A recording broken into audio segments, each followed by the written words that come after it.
All right, so bending stress is one thing you look at on beams. The other is shear. Now, let's have a look at shear. This gets a little bit involved. Now, the first thing that I'd mention is the shear on this is a little different than what we're used to. You know, if you look at simple shear, like if you have a, say you got a screw sticking into a wall or something like that, you know, and then you push on it. Simple shear, you could just shear it right off, just bang, you know, just probably shear right at the wall is probably what it'd do, but you know, you could just shear it like that. But in a beam, it's a different type of shear, so I want to get that idea across first. All right, now what's happening here, you get back to our phone book here, if you bend a beam, if you bend this book, all the pages start to slide one across the other.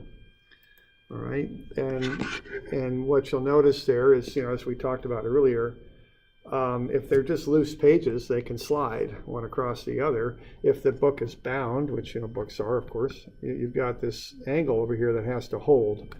And that kind of relates to a beam, and that those planes of atoms in the beam have to, they hold their shape. You can't just have one plane sliding across the other and another across the other. You know, the beam would fail if that were the case. So you can't really have this happening, as you see on a book. The beam has to hold its shape to maintain its structural integrity, I guess would be the fancy way of saying that. So when beams are loaded, they bend, okay? And you get this sliding action that wants to occur. Well, what that is failing. See, that's a shear failure. So that beam right there is being bent. You can see, just like with the bending stress, you have this 2-point jig here that applies kind of a nice even curve of bending to that beam. You can see where the failures are happening. This looks like a laminated beam, and the failures are happening right on those laminations, okay? So that's how beams fail in shear. They slide like a deck of cards, one across the other. So it's not like they're shearing straight down through. That's not usually how they shear. Normally how they shear is they bend, and then the planes start to slide one across the other. That's the mode of shear failure we're talking about. So it's important to understand that and have a picture of that in your head, because it's a different type of failure than you might be thinking about typically with shear and that we've looked at in the past. It's different, okay? It's still shear, it's sliding, but it's caused differently, and it's a direct result of bending, okay? So the derivation for this is a little bit involved, but we'll kind of work our way through it here. So what we got there is we got a simply supported beam. I kind of drew that up in 3D, and we got a downward load on it. Let's pull out a little section of it, one of those little differential little slices out of something. So we'll pull that out, and there it is, okay? Now let's look at its potential to fail on this dotted line, okay? Now what we would have then is, as the bending stress changes, as you work your way across the beam, is we'd have slightly different forces on either side here. The difference between them would result in a net shear trying to slide across and shear that lower section off. Now if we take this lower section out and kind of blow it up and look at it, what we got is we have a little rectangular prism like that. We have a vertical area. That's what those normal stresses are going to build up on. And we also have a horizontal area where the shear stresses will build up, okay? So we're going to have stresses building up on the normal face like that, but then we're going to have shear stresses build up on the horizontal. That's what's going to happen there, okay? So the horizontal area there is going to be the thickness of the beam times the little dx we're looking at, okay? The shear stress will be the difference in these two normal forces divided by that horizontal area, okay?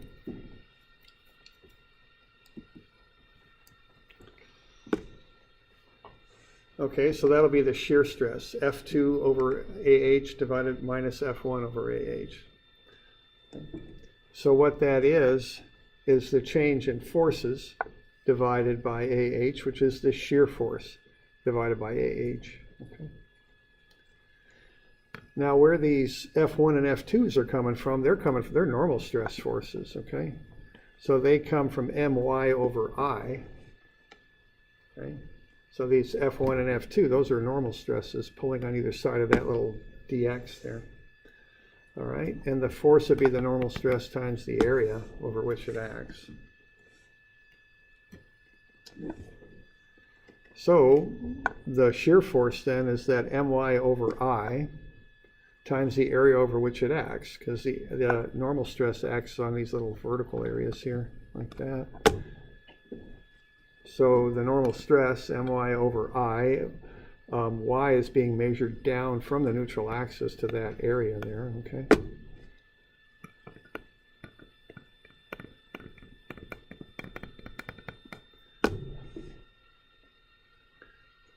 Times the differential of that area there, okay? So, and we got to add up all the little areas.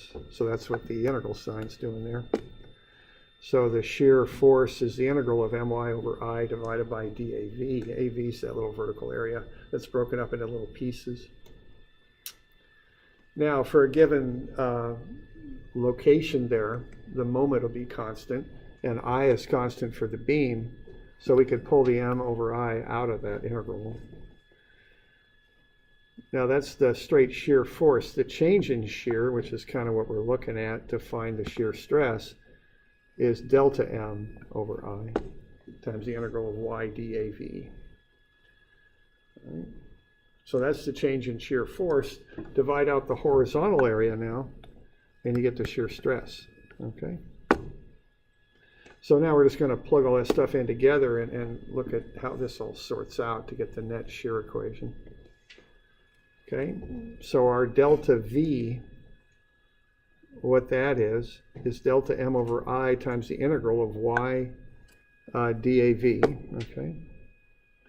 And then the AH, the horizontal area, is the change in x, the dx, divided by the thickness of the beam. All right, so what we can do is pull out the dm dx, so the delta m or the delta x. That's the derivative of the moment, and what that is the shear, okay? So we kind of work our way from the bending stress back to the shear. It's kind of a funny way of doing it, but that's how we get to the shear. The integral of y dAv is called Q. It's the first moment of area. It's the area that would shear off if the beam failed times the distance from the neutral axis to the centroid of the area. That's what Q is. I is the moment of inertia for the entire beam cross-section, and T is the thickness of the beam. So that's how you find the shear stress for a beam. You pull V off the shear diagram, you calculate this first moment of area, you find I for the beam cross-section, and T, the thickness of the beam. And the shear stress is VQ over IT. So that's how that goes.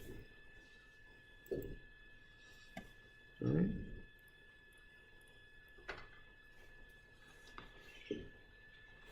Now we can look at little shear elements here. And so the shear will build up just as in the biaxial sort of thing. We get them on all four sides of that element.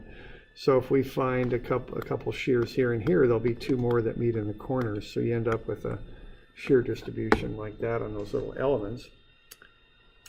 The other thing to know about this is the place where you got the maximum differential in these normal forces is the neutral axis. If you got a downward load where this thing's going to flex like that, that beam's going to do that, the top would be compression. You'd have all the compressive forces above the neutral axis. The bottom would be tension. You'd have all the tensile forces going back the other way. And so the net, that's where the shear would be the biggest. Okay. The minimum shear is at the top and bottom of the beams because there's no differential up there to cause any shear. So it's kind of the opposite of bending stress. Bending stress maximizes on the edges of the beams, minimizes at the neutral axis, shears the other way around.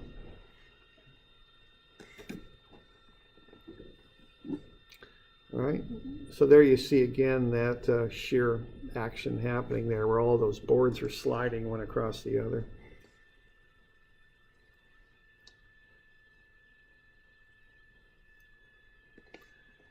All right, now what I have there is the general shear formula, VQ over IT. If you want to find the maximum shear, it depends on the type of beam you've got. Rectangular beams, it's 3/2 V over A. See, V over A is the average shear. It's just, you know, we dealt with this already, right? We've looked at this at the beginning of the class, the beginning of the term. So if you multiply that by 1.5, you get tau max. 3/2 is 1.5 for a rectangular beam. For a circular beam, it's 4/3 V over A. These are just empirical formulas. You know, they're not really theoretically based so much as more empirical kind of formulas. Now, for a flange beam, so little of the shear is in the flanges that the general approach that's taken on flange beams is you just pull out the web. That's where most of the shear distribution is at. And you take the shear force off the shear diagram and divide it by the area of the web, the thickness of the web and the height of the web. And that's considered to be the design value for shear stress. Okay. So that's the shear that we use for an I-beam. So those are just some formulas that are commonly used for different beam shapes. So we have two things here. We got the general shear formula, VQ over IT, and then we've got some special formulas for specific shapes.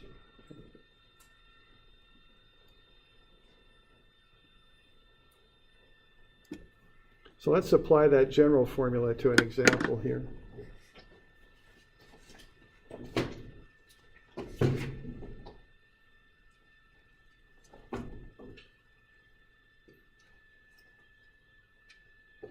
I'm on page 860 is where I'm at.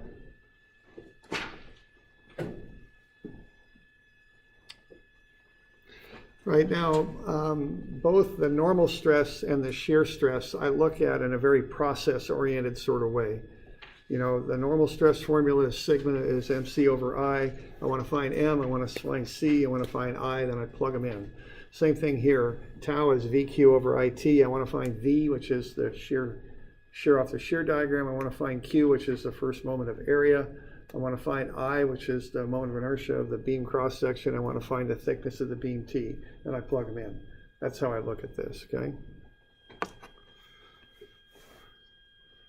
Now what we've got there is a sketch, couple different sketches. We just got a rectangular beam cross section, okay, right here. So that's our beam cross section.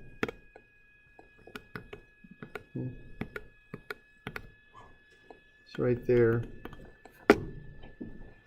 And then we've got that load that's, 3 meters from A, 1 meter from B. And let's find the maximum shear stress and the shear stress 1 meter from A, which I'm calling point C there, and 80 millimeters up from the bottom of the beam. So I want to find the shear stress right there, which would correspond roughly to there, okay, for whatever reason, okay? So I want to find two things, the maximum shear stress and also the shear stress at that one particular location. Point C, 80 millimeters up from the bottom of the beam. Okay. So I just got to go through this list and find this stuff, okay? So the first thing I got to find is the shear, okay? So I want a shear diagram. So I got a pretty simple situation there. I just got a point load 3 meters over from A. Find the reactions. RA is 9 kilonewtons. RB is 27. So I'll start at 0, kick up to 9, hold at 9 till I hit this load. The load there is 36 kilonewtons. So that'll take me on down to negative 27. I'll hold there and then the reaction will pull me back up.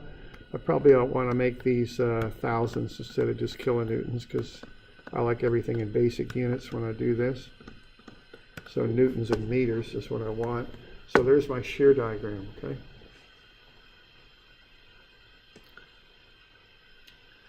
All right, now what I can get from this is two pieces of information. I can get that V at V sub C is 9,000 newtons, okay? Because what I want to do, I want to find tau C1 there, the shear at point C1. So if I just pull this down, 9,000 newtons for the shear force there. And the other thing I get out of this is that V max is negative 27,000 newtons. Now notice I don't care about the sign. You know, it's a magnitude of 27,000 newtons. It can be positive or negative or whatever. I don't really care. It doesn't make any difference, okay? Now, the reason I'm saying that is the difference between positive and negative shear is the difference between doing that or doing that. And there's no structure that I know that really cares which one of those are applied. You know, it's going to react the same regardless. Now, I'd contrast that with compression and tension. You know, some materials will act differently in compression and tension, those being plus and minus axial stress and force, but shear not really. I mean, shear, positive shear, negative shear, doesn't really affect anything that I know of very differently. Okay. All right. So there we go. So we got the values of shear that we need. Now the moment of inertia is this BH cubed over 12. So the base is 0.2, the height is 0.3. Cube that and divide it by 12, you get 0.00045.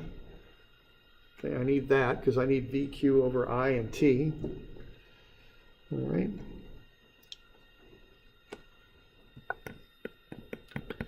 Now T I need, that's the thickness of the beam, and that's easy enough.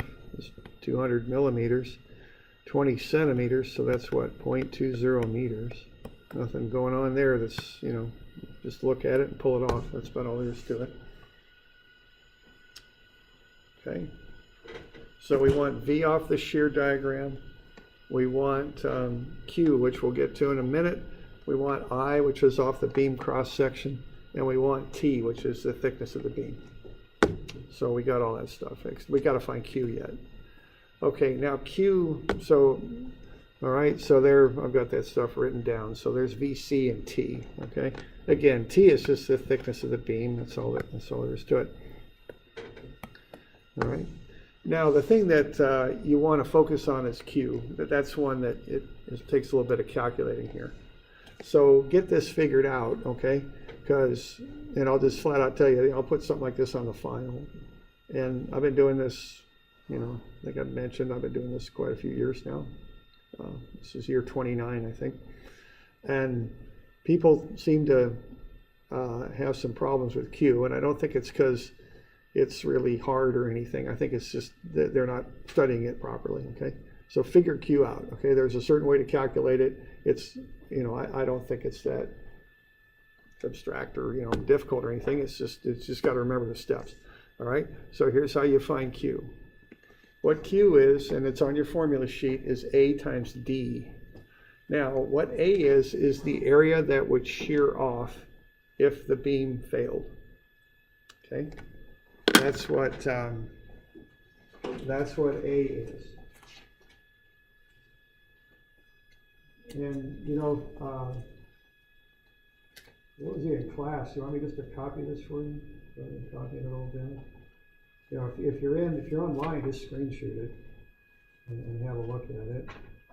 I don't know if I got any copies of this thing. You guys want to copy this? I'll just copy it off. All right, so what are we going to do here? We are going to pause for just a second. All right, so here's how we're going to find this Q value.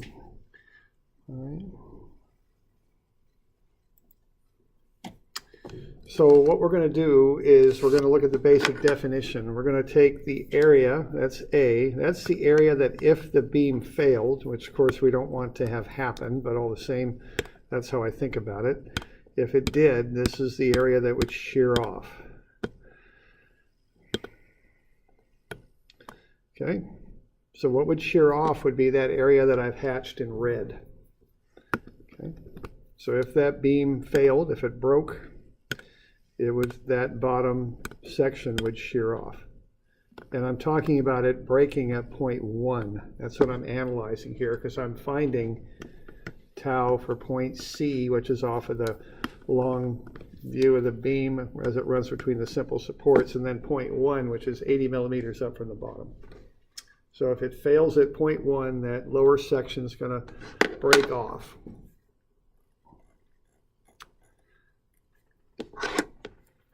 See how that lower section broke off? That's what I'm talking about there, okay? So that's if that helps you visualize it, that's what we're talking about. So from our beam, we're 80 millimeters up. Now, a lot of sections broke off there on this particular one, but we're just looking at that one right there. Okay? All right. Now, what D is the distance from the neutral axis to the centroid of the area that would shear off. So what D is shown in purple there. All right.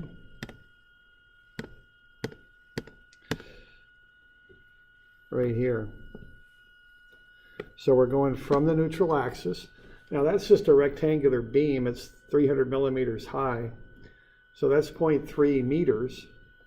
Divide that by 2, you get the neutral axis. It's 0.15. It's right at the centroid of that rectangle. And then we want to go down to the centroid of the red hatched section there that would shear off. Now that's 80 millimeters high, so the centroid is halfway up that thing. Half of 80 millimeters is 40 millimeters, and that's 0.04 meters. So that's where the centroid of that area is. Okay? So I'm up at 15 centimeters, 150 millimeters, 0.15 meters, whatever you want to call it. And then I'm going to go down to that centroid, which is 0.04 meters up from the base. So the difference there is D. Okay, so D is 0.11. Okay, so 0.11 meters is the 0.15, which is the height of the neutral axis, minus the 0.04, which is where that centroid's at of that lower area. Okay. So what I would do then to get Q is just multiply the area that would shear off, which is 0.2 by 0.08. It's 0.016, and I didn't draw that 6 very well, but that's 0.16 there. And then times 0.11, it's 0.0176 square meters. Cubic meters, actually, is what that ought to be for M. Okay? Or for Q. So cubic meters. So 0.0176 cubic meters. It's the area that would shear off times the distance from the neutral axis to the centroid of that area. All right. So we okay with that? Any questions on that stuff?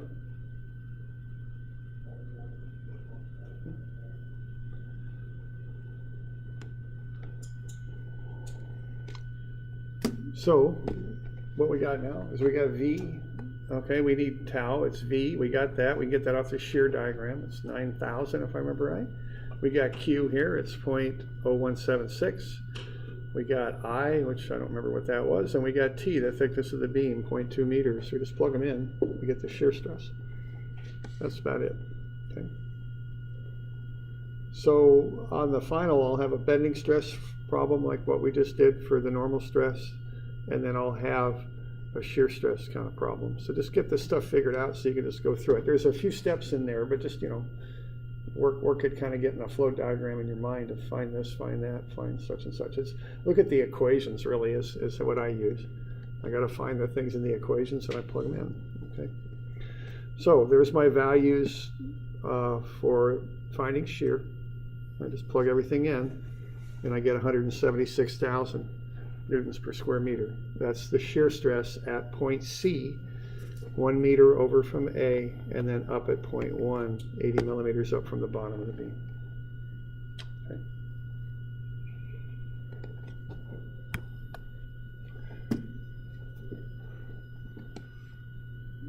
So we all doing all right with that? Any questions on that?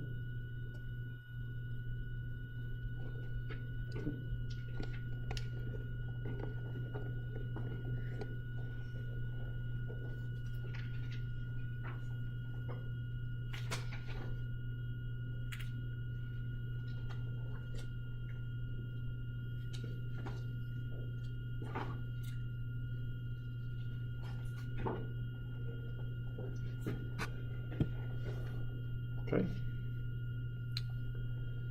Now, another thing we wanted to find here was the maximum shear. Does everybody get that down? We good? Okay. Maximum shear is just 3V max over 2A. Okay. So the equation's written as 3V over 2A, but really it's 3V max, okay, if you want to find tau max. So V max is over here, it's 27,000. It's actually negative, but people don't bother much with signs on shear. Okay.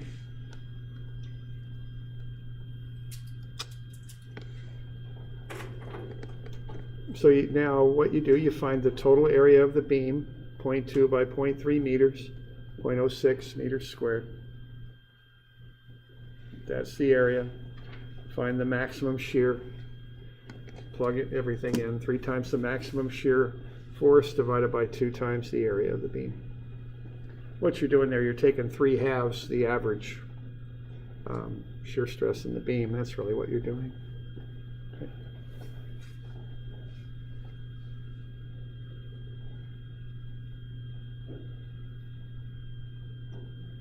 So 675,000. Okay.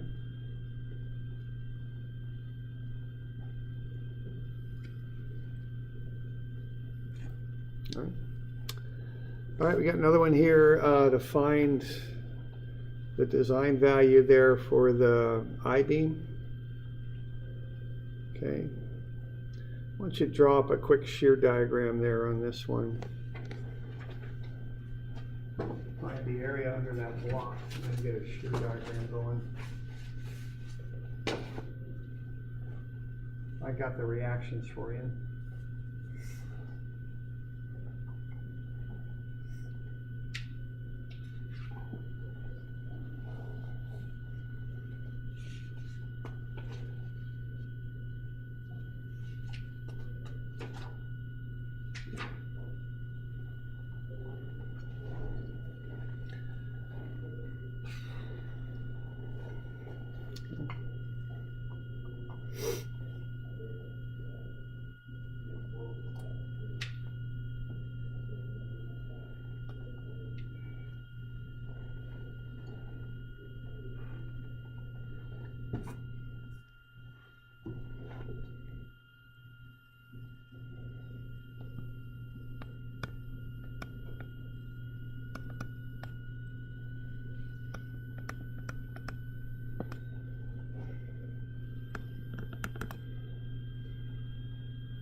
Don't get into something like that.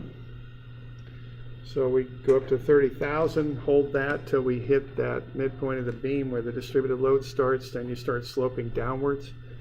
The area under there is -120, so you're at 30,000, you drop 120 down to -90,000, then the reaction pushes it back to 0. Okay. So there's the shear diagram. All right, so when I look at that, I'm going to see V max, which is what I'd want here. It'd be -90,000 pounds. That is a K in front of it. That means kilopounds. Kips are the shorthand word for that. We still use English units in construction, of course, so 1,000 pounds. Okay.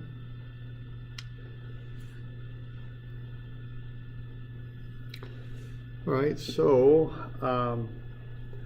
what you do on that is you want to find the area of the web. The assumption is that's what bears the load of the shear, is the area of the web. So you just kind of ignore the flanges, calculate the area of the web, which would be the thickness, which you're given. It's 0.19. The height I had to figure up. I took the total depth of the beam, which is 9.87, and subtracted off the thickness of the two flanges for 9.45. Multiply that by 0.19 to get that area. It's pretty close to 1.80 inches squared. And then you'll just divide that into the maximum shear, and that'll get you the value that's commonly used for I-beams for shear.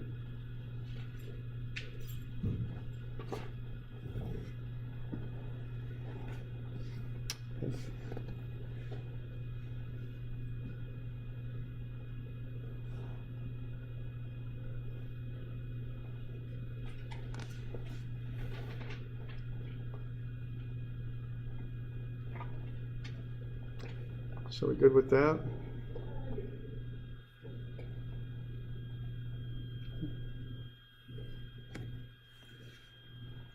So 90,000 into that area gets you about 50,000 pounds per square inch. So that's the shear value you would use.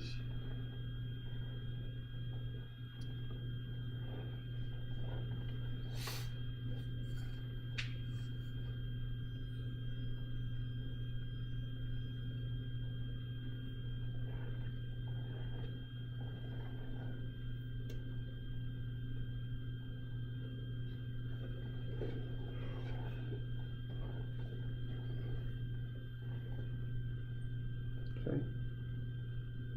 So that's how you do that for an I-beam.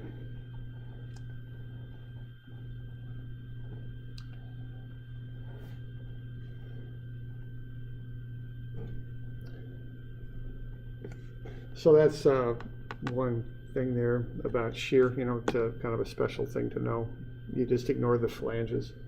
There's not much shear going on up there either. The shear maximizes in the middle of the beam.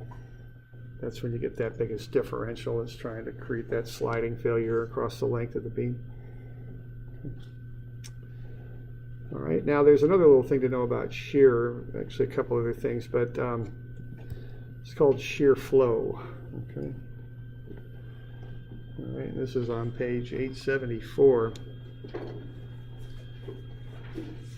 All right, so our standard formula for shear stress is VQ over IT. Now, in some structural applications, we use these custom shapes. We build beams by and use connectors to put them together. All right. So there's different examples of this. I've got a few sketches there. You might make a box beam by nailing boards together, as I'm showing. I've seen instances where there's some, I don't have any photos of this, but where they do some welding and add plate and such to steel beams. I've seen that done before. So just different ways of accomplishing this, okay? So a lot of this, when they do custom beams, they have to use connectors, nails or bolts or screws or welds or things like that. And when you do this, you get that same bending action going on, but the shapes typically don't want to bend the same amount. They're going to have different radii of curvature that they want to have, so to speak. So that's going to induce some shear in the beams also. So let's say we've got ourselves an I-beam. And it's not, I'm just a little short of space here, unfortunately. But that wasn't the best looking I-beam I've ever drawn. Let's try that again. Okay, so let's say we've got this I-beam and we're putting nails in this thing to hold it together.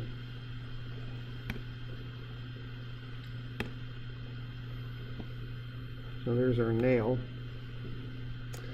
We're going to have one on either side. All right, now when you load that thing up, see those again, those different layers of the beam are going to want to bend a little differently, as you're seeing there. So you're going to need to hold those layers together somehow. Now the typical way to do it is with the strength of the material in the beam itself. Okay, it's typically how that's done. But when you start custom fabricating beams, what you can end up with is shear stresses that build up in the connectors. See, if you had a nail in this thing, it might be easier to draw it from the bottom, that kind of went up like that, you'd have this side trying to slide across and this side resisting. Okay, you with me there? And if you can see that, and so you're going to get a stress or shear stress build up in there. Okay, and so that's another little thing we want to look at. Okay. So this is called shear flow. And the deal with this is that what you've done is you've taken the thickness out of the beam. The thickness doesn't prevent the beam from failing anymore. And you're concentrating all of that force in the connector now. Okay? So if you just got a regular old I-beam, the material in the beam where the flange connects to the web there, that's what holds, that's what resists the shear. But if you hold that together with nails, if you're just pounding boards together with nails, connecting boards together with nails, the stress is going to build up in the connector. So what happens is you lose the thickness out of the formula.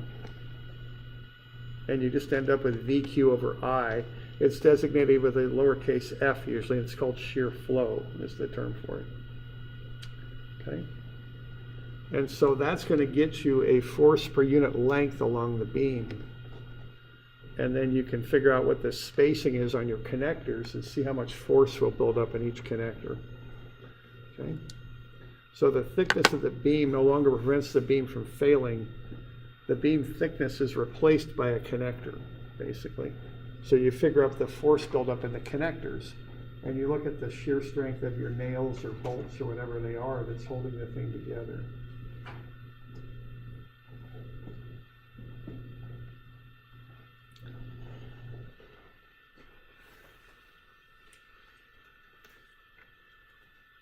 Okay, so that's the next bit on this.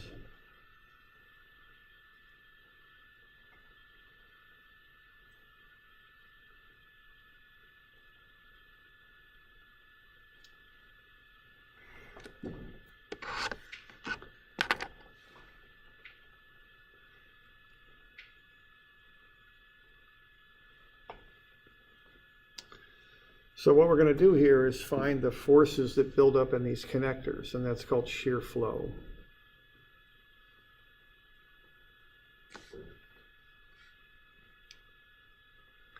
So we do the same things. We got V, Q, and I, just we don't have any T because there's no thickness of that beam that's holding it together anymore. It's all being concentrated in the connector, is the idea.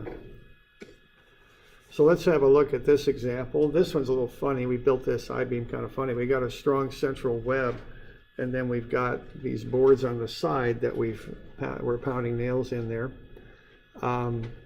We've got the spacing on the nails. We'll call that S. And let's find the required spacing on the nails. We know that each nail can support a load of 40 pounds. So let's figure out the spacing that's required on these things. All right, so what we need here is VQ over I to do this. Now we got a pretty simple shear diagram there, don't we? So 960 pounds applied, reactions of 480. So that ain't going to be too much of a shear diagram there. It's just going to look like that.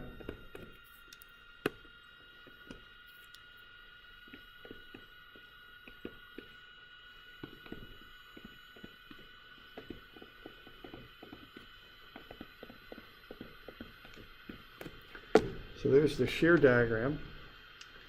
So looks like we got V figured out. It's 480.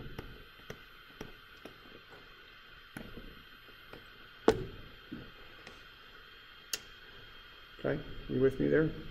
Okay. Now, I is going to be the moment of inertia of the cross section.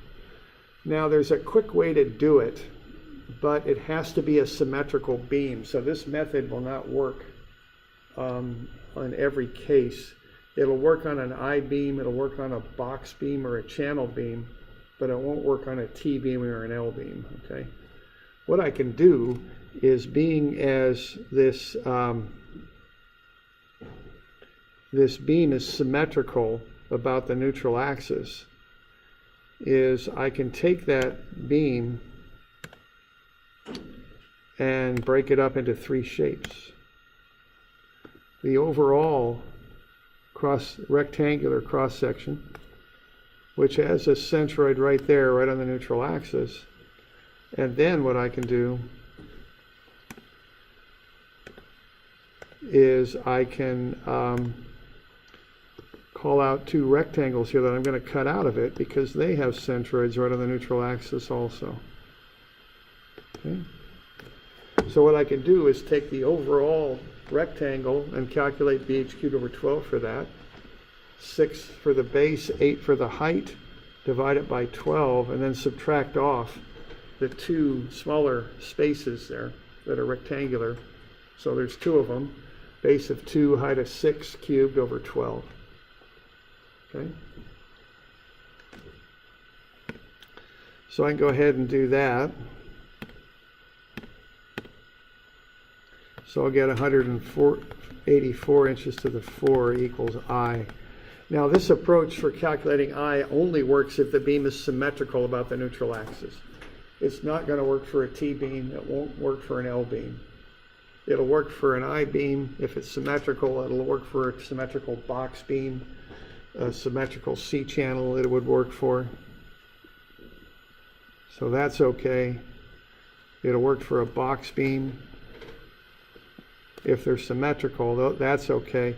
But it won't work for a T-beam. And it won't work for an L-beam either, okay? Because they're not symmetrical. So just, it's a nice way to avoid having to do the whole AD squared thing, but you can't use it all the time. It doesn't work all the time. Okay. So I there is 184 inches to the 4. So we all right with that? So we got V, we got to find Q now. All right. So why don't you just take a minute and find Q for this one of these sections. We're just going to work on one of them. So we got that. Basically, we got a thing that looks like this. We got the neutral axis running right through the middle of the beam. It's 8 inches high, so that neutral axis then to be in the middle. Okay, and let's find Q for this one shape right here. I'll darken it in. So what's Q for that? The formula is the area times the distance from the neutral axis to the centroid of the area. So why don't you just take a couple minutes and figure that one out, because it'd be good to know how to do that.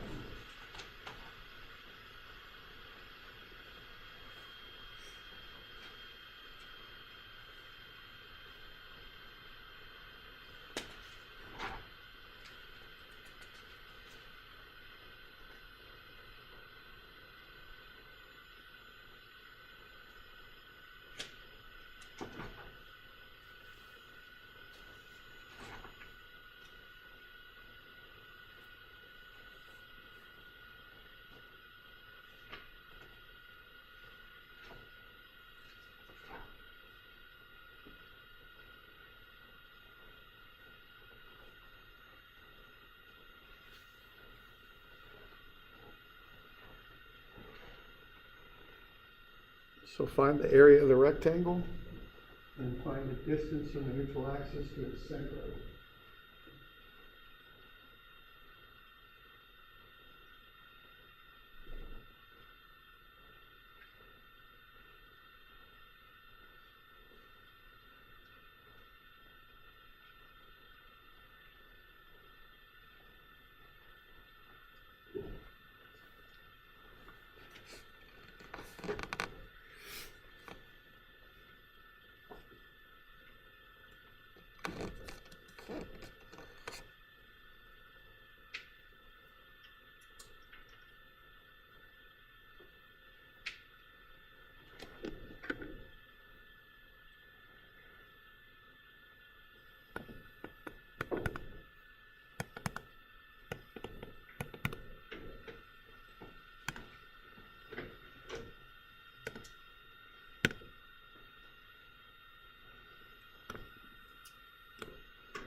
Yeah. So you're not going to make the angled line to that centroid? No, it's from the axis. Okay. So it's not from the middle, it's anywhere on the axis, so it can slide anywhere it wants. So it's a vertical line. The distance is normal to the axis.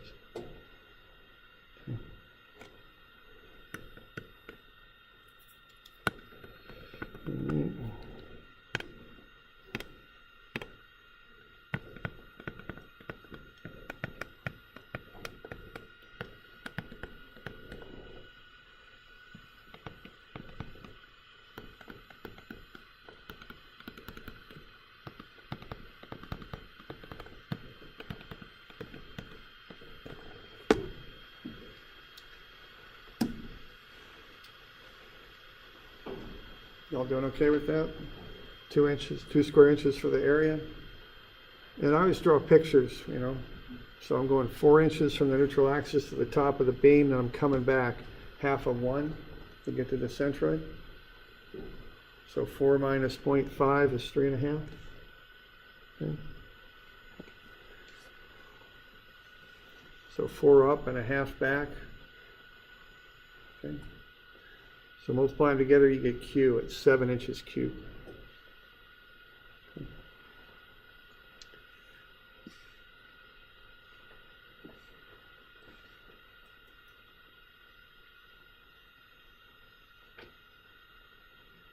Okay.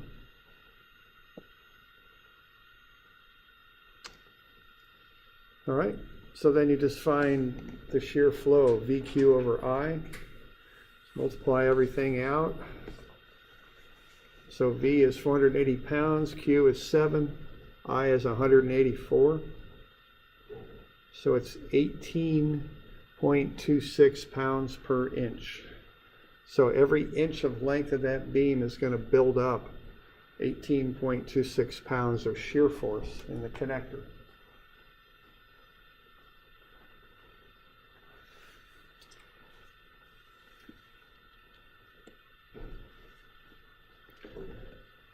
So we know that our nails can hold 40 pounds. So each inch will build up 18.26.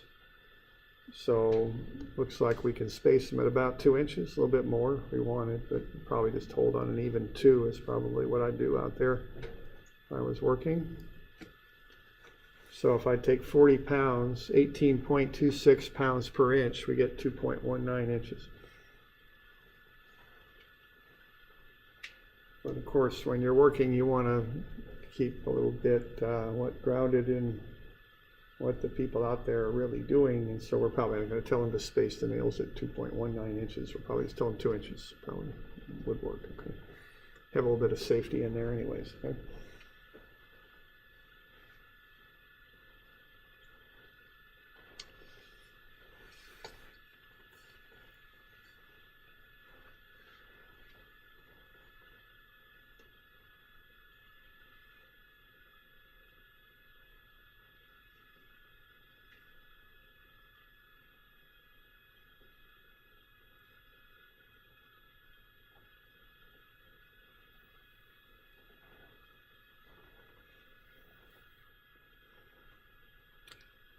Questions on that?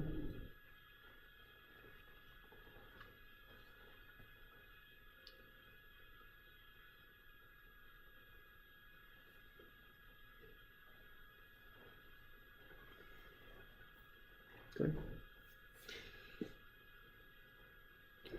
So that's a bit on shear there. There's a little bit more, but I don't know if we're going to be able to get to it. I'm missing almost a week there, so that's the main stuff there. Okay. We're doing all right with that?